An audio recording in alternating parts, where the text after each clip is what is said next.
Okay, your late 20s into your 30s, what the hell are you supposed to do? Like, is this the time where you're supposed to be like building your career, making as much money as possible? Or are you supposed to be hanging out with your family who, I'm sorry to be morbid, but like is not immortal? Like your parents are not gonna live forever. And I feel like this is a time where that starts to like really settle in. As you are aging yourself, you're watching them get older. And there's also the pressures of society of like finding your own spouse and like making your own family. But now is it also the time to like really settle in who you are? So you have to be more independent and spend more time with yourself and figure out what you like and what you don't like. But at the same time, because you're getting older and your bones are cracking, you want to also spend more time traveling and seeing more of the world and like figuring out where you want to be more long term. And it sucks because you literally can't have it all.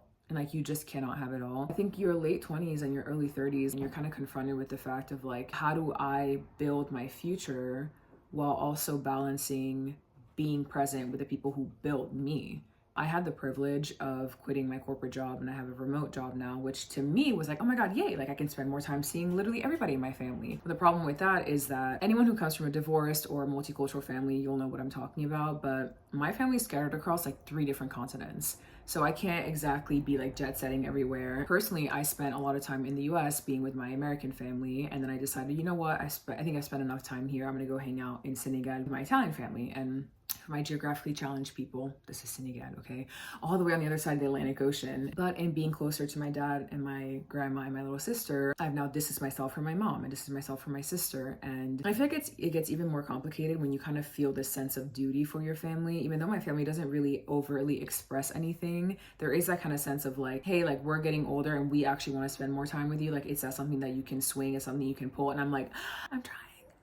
Okay. I feel like I've spent time with my family in my late 20s, 30s, which is very rare. I think people tend to like work, and then they kind of move closer to their family. As soon as they like, maybe have a kid or whatever, they kind of want a bit more of that community. I feel like I took that step a little bit sooner because I don't want to remember parents as like ancient, crippled, and like dying, which is kind of what I'm seeing my dad experience with my grandma. Like I think his memory of her is going to be just like this period of her being super sick. Whereas, my dad is still active. He still plays tennis. And he has like very dad jokes now, but I feel like I'm experiencing him still in his somewhat youth. Unfortunately, I don't have the luxury of making money everywhere, actually. Like, believe it or not, I feel like remote work is a little bit like overhyped sometimes. Me living in Senegal, I don't have nearly the same opportunities as I have here in the US. And that is just kind of something that I had to bite the bullet and accept by being there to help out with my sick grandma and by helping out my dad and being there for my little sister. I've compromised a lot of my own career and my own finances. And it's now gotten to a point where I'm like, okay,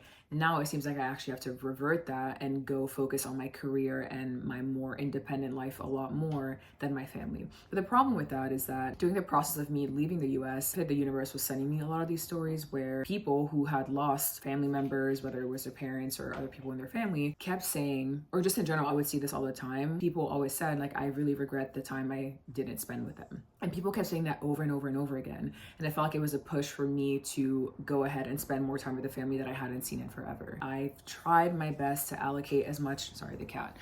I feel like I spent a lot of my time trying to allocate as much time as possible to like all different parts of my family so that by the time that I can kind of go my own way again, I don't feel as guilty anymore. I mean, there isn't really anything that can prevent you from feeling bad when someone you love, leaves, dies. I don't know, everyone's just like, oh, as you get older, trust me, it gets easier. You'll figure things out, you'll learn. So I'm like, it's not easier though. Actually, if anything, it gets more complicated. I feel like society really praises you for chasing your dreams and like you post it on LinkedIn and there's like all these platforms to really congratulate you on your finances and your goals. And then you make all that money and everyone sees it on social media and you're buying yourself the cute purses and the XYZ and that people praise you for that. And yet there isn't as much focus on actually caring for your family, the family who, you actually get along with. I get it. Like not everybody's family is perfect, but I do find that like as someone who is trying to have a better relationship with everyone in my family, even though we had a bit of a strained relationship in the past, it gets really challenging, to be able to do those things, especially because like I said, society doesn't really reward you for that, nor do they encourage you, which you're not supposed to be doing anything for validation from people, obviously. But I find that the focus really tends to be on like work, build your career, climb up the corporate ladder, and then, go celebrate it with your family. And I'm like, okay, but if I keep climbing, by the time I get up there, they're all gone.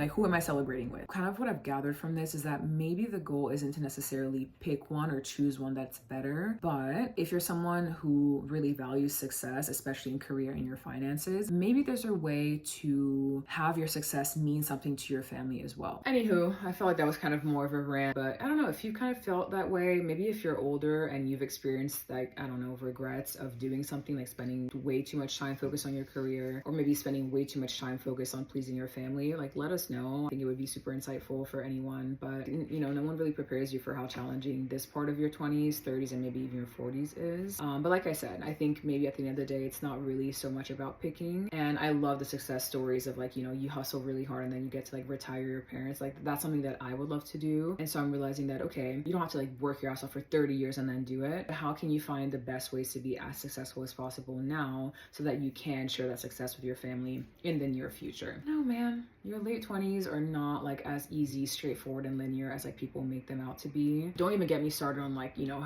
getting married and getting pregnant and having a child, because I know I wouldn't be able to raise a child independent. I know for me, like, I wouldn't be able to raise a child without having like a village and without having a support from family that I kind of been traveling like back and forth. It's something that I've just been thinking about and wanted to share. Anyways, sun is gone. I'm like waiting for the light. Light don't go away. Anyways, Zazu, come say bye-bye. I tricked ya. Come, okay, can you say bye-bye? Can you say bye-bye? As long as I have my Zazu with me, I'm good. Say bye-bye, bye-bye. Thank you for kisses.